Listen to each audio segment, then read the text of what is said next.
So here in this problem, we need to resolve the given rational fraction into its constituent partial fraction. Let us begin.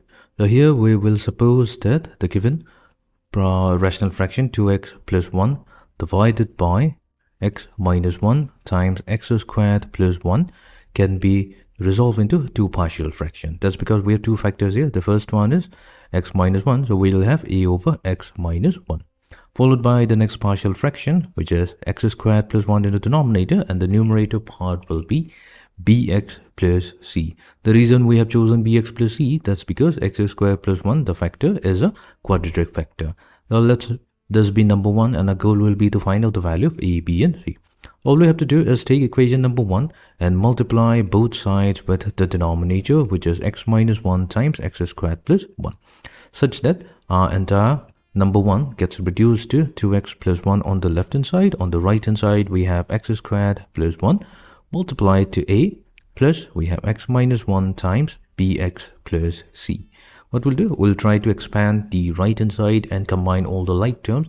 So we'll have x squared multiplied to a plus b, followed by the like terms having x, so its coefficient will be negative b plus c, and then we have the constant term, so that's going to be a minus c. Now on the left hand, clearly on the right hand side, we have three terms. The first term contains x squared, second term contains x, and the third term is simply the constant term.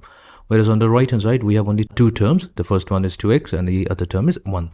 So we will write the third term as 0x squared because we do not have any term containing x squared. This is done so that when we equate both sides, then we are going to get a plus b equals to 0. This will be equation number 2. Then we have negative b plus c, that's the coefficient of x. This will be equals to the coefficient of x on the left hand side, so that's 2. We'll label this as number 3. And then we have the constant term a minus c, that will be equals to 1, and this is going to be number 4. So on solving 2, 3 and 4, we will get the value of a as 3 over 2. The value of b comes out to be negative 3 over 2. And then we have the value of c, so c comes out to be half.